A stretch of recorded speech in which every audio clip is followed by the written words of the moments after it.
नमस्कार, मैं हूं सत्यपाल और आप देख रहे हैं CWB हिंदी न्यूज। शक संवत 1945, विक्रम संवत 2080। आज आषाढ़ माह के कृष्ण पक्ष की प्रतिपदा तिथि और दिन सोमवार है। तदनुसार अंग्रेजी तारीख 5 जून सन 2023। आइए सबसे पहले एक नजर डाल लेते दिन भर की सुर्खियों पर।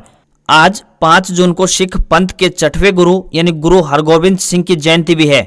इस महीने पैन को आधार कार्ड से लिंक करने का आखिरी मौका है। 30 जून तक ऐसा न करने पर पैन कार्ड हो जाएगा बेकार। हरियाणा के सरकारी अस्पतालों में लगेगी बायोमेट्रिक मशीन, स्वास्थ्य मंत्री ने दिए ये आदेश। Central excise Delhi jobs update. Delhi में आई सहायक के पदों पर भर्ती, ग्रेजुएट उम्मीदवार भेज सकते हैं आवेदन। हरियाणा व राजस्थान की कुछ मंडियों से सरसों के ताजा भाव प्राप्त हुए हैं, बताएंगे पूरी अपडेट। आहिर रेजिमेंट गठन को लेकर दक्षिणी हरियाणा एकजुट, गोद बुलावा में महापंचायत कर भरी हुंकार। सरकार पशुपालन को बढ़ावा देने के लिए करवा रही है ऋण उपलब्ध, आप भी उठा सकते हैं फायदा, बताएंगे पूरी खबर। और अब खबरें विस्तार से।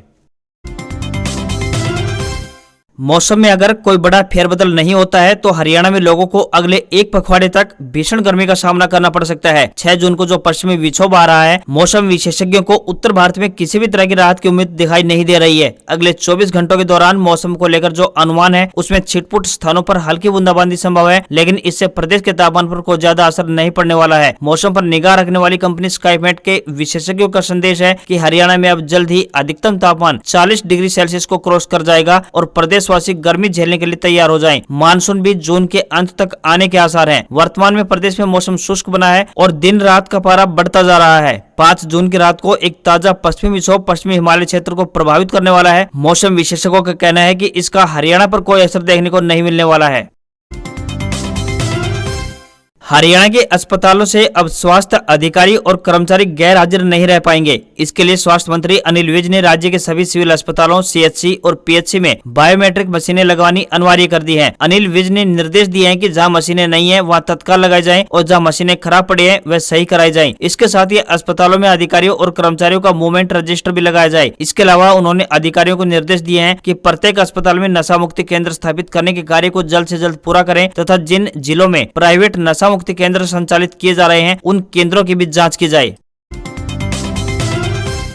पंजाब के मुख्यमंत्री भगवंत मान ने चंडीगढ़ स्थित पंजाब यूनिवर्सिटी यानी PU में हरियाणा को किसी भी तरह की हिस्सेदारी देने से दो टूक इनकार कर दिया है। उन्होंने कहा है कि पंजाब यूनिवर्सिटी पंजाब की विरासत है और उनकी सरकार राज्य के हकों की सुरक्षा के लिए वचनबद्ध है। भगवंत मान ने कहा है कि भले ही हरियाणा पंजाब यूनिवर्सिटी से अपने कुछ कॉलेजों की एफिलिएशन मांग रहा है, लेकिन पंजाब सरकार यूनिवर्सिटी में हरियाणा की किसी भी तरह की हिस्सेदारी के पक्ष में नहीं है। मुख्यमंत्री भगवंत मान ने यह बात आज यानी 5 जून को इसी मुद्दे पर हरियाणा के CM मनोहर लाल खट्टर के साथ होने वाली मीटिंग से ठीक एक दिन पहले यानी 4 जून को कही। 5 जून को पंजाब गवर्नर BL पुरोहित की अध्यक्षता में चंडीगढ़ में दोनों मुख्यमंत्रियों की मीटिंग होनी है। इसी मुद्दे पर 4 दिन पहले हुई दोनों मुख्यमंत्रियों की मीटिंग में हरियाणा के CM मनोहर लाल खट्टर ने कहा था कि यदि पंजाब यूनिवर्सिटी हरियाणा के कुछ कॉलेजों को मान्यता देती है तो बदले में उनकी सरकार यूनिवर्सिटी के कुल खर्च का 40% हिस्सा ग्रांट के रूप में दे सकती है। गौरतलब है कि पंजाब यूनिवर्सिटी आर्थिक संकट का सामना कर रही है।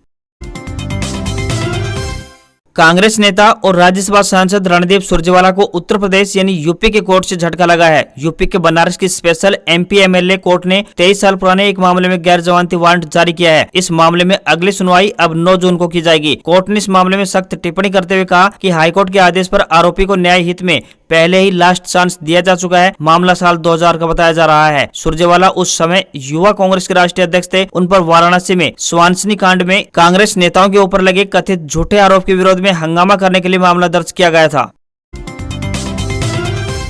हरियाणा में इन दिनों स्कूलों में बुनियादी सुविधाओं के न होने को लेकर सत्ता पक्ष और विपक्ष आमने सामने हैं। पूर्व CM भूपेंद्र सिंह हुड्डा आरोप लगा रहे हैं कि 535 लड़कियों के स्कूलों में टॉयलेट तक नहीं है। वहीं शिक्षा मंत्री कंवरपाल गुर्जर पूर्व CM के आरोपों का खंडन कर चुके हैं। इन आरोपों प्रत्यारोपों के बीच परियोजना अनुमोदन बोर्ड यानी PAB की एक रिपोर्ट का बड़ा खुलासा हुआ है। सामने आया है कि शिक्षा विभाग स्कूलों में इंफ्रास्ट्रक्चर के नाम पर दी जाने वाली राशि को खर्च नहीं कर पा रहा है। PAB के आंकड़ों को देखें तो साल 2022-23 में स्कूल के बुनियादी ढांचे के विकास के लिए विभाग को 427.53 करोड़ रुपए आवंटित किए गए थे, लेकिन केवल 88.84 करोड़ रुपए यानी कि 20% का उपयोग किया गया। इसके साथ ही शिक्षा विभाग IT और डिजिटलीकरण के लिए भी दी जाने वाली राशि का प्रयोग ठीक से नहीं कर पा रहा है, यानी बोर्ड केवल अब तक इस राशि का केवल 38% ही खर्च कर सका है।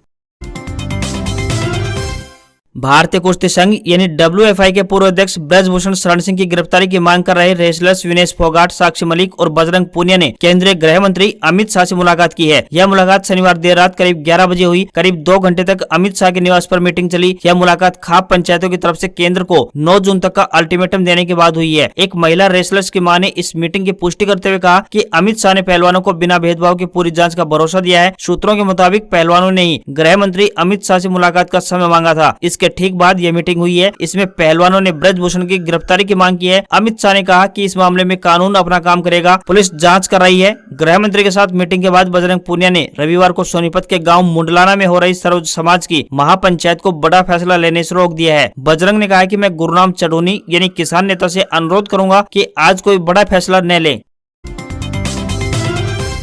हरियाणा केंद्रीय विश्वविद्यालय महेंद्रगढ़ के school of engineering and technology के विद्यार्थियों व शिक्षकों की एक टीम ने एक ऐसा इलेक्ट्रिक स्कूटर तैयार किया है जो एक बार चार्ज करने पर 70 किलोमीटर तक का सफर तय करेगा। लैपटॉप की बैटरी से चलने वाले इस 3 सीटर इलेक्ट्रिक स्कूटर को मात्र 1 घंटा 10 मिनट में किसी भी सामान्य इलेक्ट्रिक प्लग के माध्यम से चार्ज किया जा सकता है। कुलपति ने बताया कि हमारे स्कूटर से 25 किलोमीटर प्रति घंटा की स्पीड से एक बार में 3 व्यक्ति एक साथ यात्रा कर सकते हैं। मात्र 21,000 रुपए की लागत में वेस्ट मटेरियल से तैयार यह स्कूटर प्रदूषण रहित पर्यावरण हितैषी उत्पाद बताया गया है।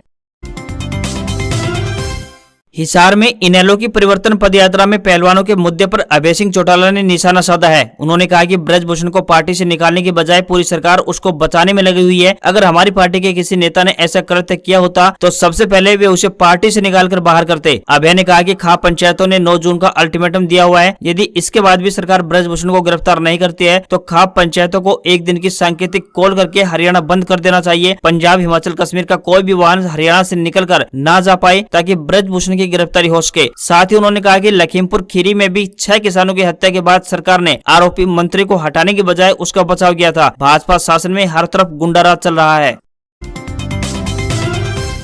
हरियाणा की मंडियों में हजारों क्विंटल गेहूं सड़ने की रिपोर्ट के बाद प्रदेश की भाजपा जसपा गठबंधन सरकार विपक्ष के निशाने पर आ गई है। झज्जर के बादली से कांग्रेस विधायक कुलदीप वत्स ने कहा कि एक तरफ जहां देश में 20 से 22 करोड़ की जनता अनाज न मिलने की वजह से भूखी सोती है तो वहीं दूसरी तरफ शासन और प्रशासन की लापरवाही से हजारों क्विंटल अनाज ऐसे ही बर्बाद हो जाता है। उन्होंने हरियाणा में अनाज की बर्बादी को सरकार का फेलियर सिस्टम बताया। उन्होंने इसी मामले में जाँच की मांग भी की है और कहा कि जो लोग इसके लिए जिम्मेदार है उनके खिलाफ सख्त कार्रवाई की जानी चाहिए। बॉलीवुड एक्टर सुलोचना लाटकर का निधन हो गया। वे 94 साल की थी। सांस संबंधी परेशानियों के चलते वे बीमार थी। सुलोचना ने हिंदी मराठी फिल्मों में करीब 65 साल तक काम किया। सुलोचना ने साल 1942 में कैरियर की शुरुआत की और उनकी आखिरी फिल्म साल 2007 में आई परीक्षा थी। उन्हें धर्मेंद्र और अमिताभ बच्चन के मां के रूप में भी याद किया जाता है। उनका अंतिम संस्कार आज यानी 5 जून को राजकीय सम्मान के साथ किया जाएगा। ओडिशा में शुक्रवार शाम को हुए रेल हादसे की सीबीआई जांच कराई जाएगी। रेल मंत्री अश्विनी वैष्णव ने रविवार शाम को बालासोर में प्रेस कॉन्फ्रेंस कर इस बात की जानकारी दी। रविवार सुबह एक्सीडेंट साइट का जायजा लेने के बाद रेल मंत्री ने कहा था इलेक्ट्रॉनिक इंटरलॉकिंग में बदलाव की वजह से एक्सीडेंट हुआ। जिम्मेदारों की पहचान भी कर ली गई है। उधर रेल मंत्री के इस बयान के कुछ देर बाद रेलवे बोर्ड के operation and business development member Jaya Verma ने दिल्ली में एक प्रेस कॉन्फ्रेंस के बाद कहा कि शुरुआती तौर पर लगता है कि सिग्नल में गड़बड़ी थी। उधर उड़ीसा के चीफ सेक्रेटरी प्रदीप जैना ने रविवार सुबह दावा किया कि हादसे में 288 नहीं बल्कि 275 लोगों की जान गई है। हादसे में 1175 लोग घायल हुए, जिनमें से 793 को इलाज के बाद डिस्चार्ज किया जा चुका है। बालासोर में हादसे की जगह ट्रैक को रिपेयर करने का काम पूरा हो चुका है। रविवार सुबह तक दुर्घटना का शिकार हुए कोच ट्रैक से हटा दिए गए थे। दक्षिण पश्चिमी मानसून अभी तक केरल नहीं पहुंचा है। भारत मौसम विभाग विज्ञान यानी IMD ने बताया कि मानसून के केरल पहुंचने में 3 से 4 दिन की और देरी हो सकती है। इसके पहले IMD ने कहा था कि मानसून 4 जून को केरल पहुंच सकता है। मानसून आमतौर पर 1 जून को केरल में दस्तक देता है। पिछले साल यानी 2022 की बात करें तो मानसून 29 मई को केरल पहुंच गया था। वहीं 2021 में यह 1 जून को पहुंचा था। IMD के मुताबिक दक्षिण पश्चिमी मानसून अब लक्षद्वीप और दक्षिण अरब सागर के कुछ हिस्सों में आगे बढ़ रहा है। रविवार को एक अलर्ट में IMD ने कहा राजस्थान, छत्तीसगढ़, उड़ीसा, अंडमान और निकोबार द्वीप समूह, केरल, कोंकण और गोवा, मध्य महाराष्ट्र, मराठवाड़ा, तटीय आंध्र प्रदेश और यनम, तेलंगाना, रायलसीमा और कर्नाटक में कुछ हिस्सों में बिजली कड़कने और तेज हवाओं के साथ छींटे पड़ने की संभावना है। मौसम विभाग ने कहा कि इस साल मानसून के सामान्य रहने का अनुमान है। अगर बारिश सामान्य रहती है तो देश में फूड ग्रेन प्रोडक्शन भी नॉर्मल रहेगा, यानी इससे महंगाई से राहत जरूर मिल सकती है। देश में मानसून आने की घोषणा तब की जाती है जब केरल, लक्षद्वीप और कर्नाटक में मानसून की शुरुआत की घोषणा करने वाले 8 स्टेशनों में लगातार 2 दिनों तक कम से कम 2.5 मिलीमीटर बारिश हो। सेंट्रल एक्साइज दिल्ली के द्वारा टैक्स असिस्टेंट के पदों पर भर्ती के लिए आवेदन मांगे गए हैं। जो भी उम्मीदवार इन पदों के लिए इच्छुक हैं, वे अपने आवेदन ऑफलाइन माध्यम से भेज सकते हैं। आपको बता दें कि यह भर्तियां खेल कोटे से की जाएंगी। जो भी उम्मीदवार इन पदों के लिए इच्छुक हैं, वे डाक के माध्यम से अपने आवेदन भेज दें। आवेदन करने की अंतिम तिथि 29 जून 2023 तय की गई है। इन पदों पर आवेदन भेजने वाले उम्मीदवार ग्रेजुएशन पास होने चाहिए तथा कंप्यूटर पर 8000 की डिप्रेशन प्रति घंटा की स्पीड होनी चाहिए। आवेदकों को कोई भी आवेदन शुल्क नहीं देना होगा, यानी ये भर्ती निःशुल्क है। आयु सीमा 18 वर्ष से लेकर 27 वर्ष तय की गई है। उम्मीदवारों से विनम्र निवेदन है कि भर्ती के लिए आवेदन करने से पहले आधिकारिक विज्ञापन जरूर देख लें। इस बार भारतवर्ष में सरसों की फसल को ओलावृष्टि की मार झेलनी पड़ी थी, जिसके कारण सरसों का भाव अभी तक भी एमएसपी यानी न्यूनतम समर्थन मूल्य से कहीं कम चल रहा है। इस बार भारत सरकार ने सरसों का भाव एमएसपी मूल्य या यूं कहें कि न्यूनतम समर्थन मूल्य 5450 रुपए प्रति क्विंटल रखा है। भारत की कुछ प्रमुख मंडियों से हमें ताजा भाव प्राप्त हुए हैं, जो कि इस प्रकार से हैं। सबसे पहले बात करते हैं हरियाणा की सिरसा मंडी की। सिरसा में सरसों का ताजा भाव 4570 रुपए प्रति क्विंटल चल रहा है। हिसार मंडी की बात करें तो सरसों का ताजा भाव 4680 रुपए प्रति क्विंटल है। आदमपुर मंडी में 4730 रुपए प्रति क्विंटल। हरियाणा की रेवाड़ी मंडी में 4630 रुपए प्रति क्विंटल। हरियाणा की ही एलनाबाद मंडी की बात करें तो सरसों का ताजा भाव 4610 रुपए प्रति क्विंटल का चल रहा है। उधर राजस्थान की राजधानी जयपुर की बात करें तो जयपुर में सरसों का ताजा भाव 4550 रुपए प्रति क्विंटल चल रहा है। साथ ही राजस्थान की श्रीगंगानगर मंडी की बात करें तो सरसों का ताजा भाव श्रीगंगानगर मंडी में 4930 रुपए प्रति क्विंटल और राजस्थान की चिड़ावा मंडी में सरसों का ताजा भाव 4890 रुपए प्रति क्विंटल का चल रहा है।